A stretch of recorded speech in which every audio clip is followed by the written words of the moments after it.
ассалому алайкум падарон, модарон, бародарон ва хоҳарони азиз, хуш омадед ба канали Ҳамнаво. Бо шумо ҳастам Али Акбар.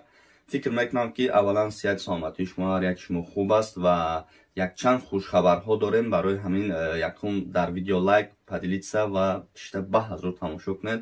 беҳтарин хабарҳо аст. Хуш дӯстони азиз, мо якчанд рӯз пеш эълон кардем ки дари масҷидҳо кушода мешавад ва ба хости худованд ҳам дирӯз намозгузорон рафтанд. Дари масҷидҳо кушода буд ва намозҳои худро гузоштанд.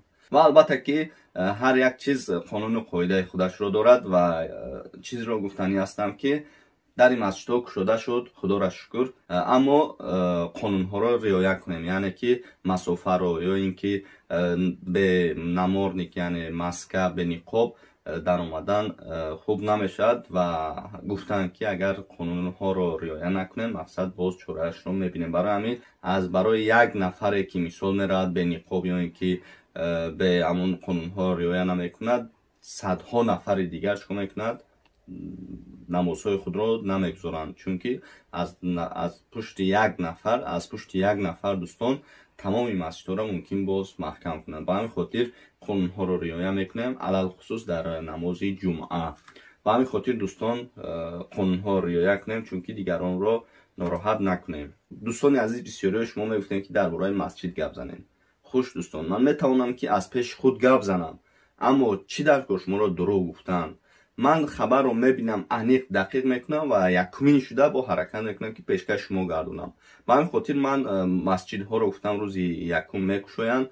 худоро шукр ки масҷидҳо дарш кушода шуд ва нафароне ки намозгузорон ба масҷид рафтанд, намозҳои худро гузоштанд, худованд намозҳошона қабул кунад ба даргоҳаш ва албатта ки ҳар як чиз аниқ дақиқ соати худашро дорад. дуюм хабари мо ин аст ки барои хизмати ҳарбӣ аст ки бисёриҳо аллакай дар сомонаҳои иҷтимоӣ ютуб ва дигар сомонаҳо гапу чап бисёр шидестай ва мо ҳозир танҳо муҳтарам пешвои миллат имзо кардан барои хизмати ҳарбӣ ва барои пулаш ҳозир аниқ нест, яхело 15,000, яхело 20,000, яхело 30,000. ман ягон чӣ намегӯям, танҳо интизор мешавем ва якумин шуда хушхабарҳоро барои шумо пешниҳод мекунем. ман ҳозир танҳо мехонам дар бораи қонуни ҳамин хизмати ҳарбӣ.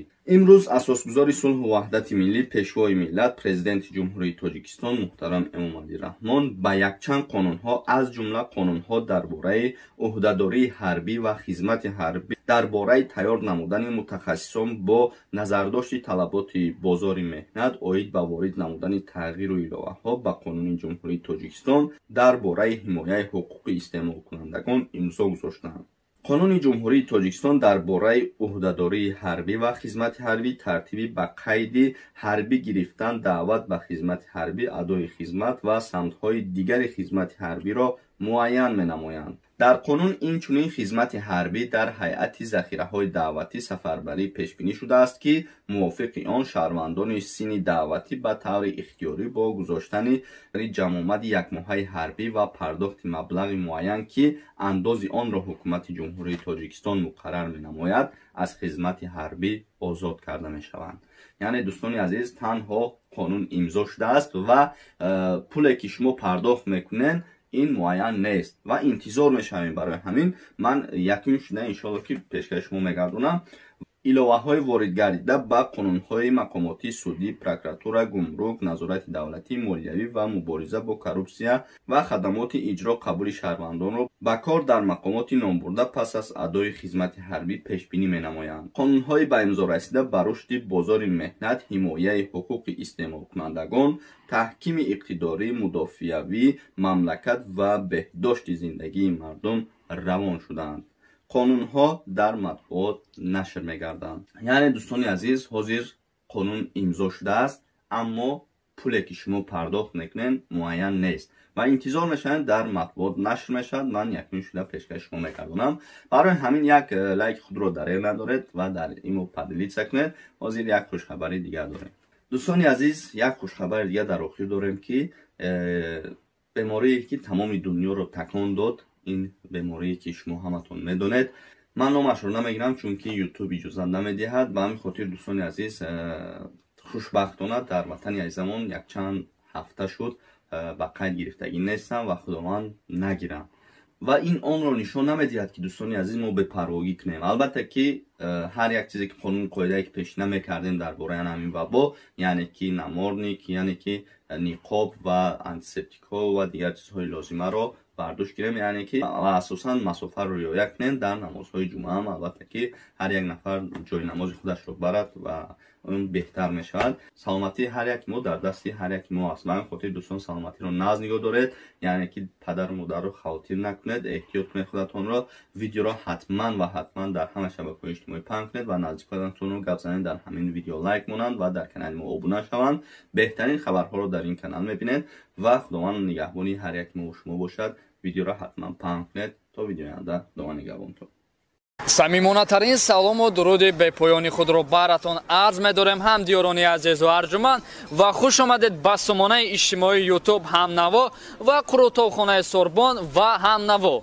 بله دوستان عزیز، ما چخیلی که دادرمون گفتن حاضر ما در نویای فرخور قرار داریم و در نزد ما چی است؟ کتابخانه سوربن و همنوا.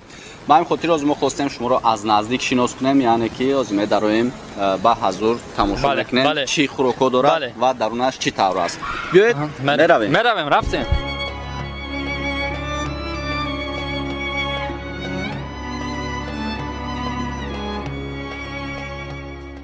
در داخل کتابخانه چی ها است؟ یعنی که چی خوراکا است؟ باید قید نمود که اکل اکبر همین نمود ظاهری درون کتابخانه سوربن و همنوا به خود نمای ملی رو دارد. چکن‌های تاجیکانه که از منطقه کلاب بیشتر تعلق دارند میتونید ببینید. و نگفتن همونت یک خوشخبر داریم بر ناحیه فرخور یکمین شده، یعنی دستفکر چی میشود؟ انتخاب بدهی مواد، یعنی که جای زکات کنند سفارش دیان ما برده میرسونیم با نرخ دسترس با نرخ‌های 3 تا 5 تومان به مرکز نویای فرخور. بار اول در نویای فرخور شاید در منطقه کلاب نیز باشد که چنین دستفکر از طرف کتابخانه سوربن و همنوا گردانده میشود که خوراک‌های بهترین و لذت بخش دارند. مانتو حتی تستیار به اصطلاح خودرو میذارند. مانتو و چون به نزدیکی فصل زمستان فصل 10 است میتواند کتاب‌های بهترین رو استعمال نماید.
یعنی که باز ایلوه میشود خوراک‌ها آشم شاید چقدر بنظر شوربا میکنن تیار میکنن. ما داخلی همین کتابخانه در اومده. البته برای مشتریان چی لازم است؟ کابینه.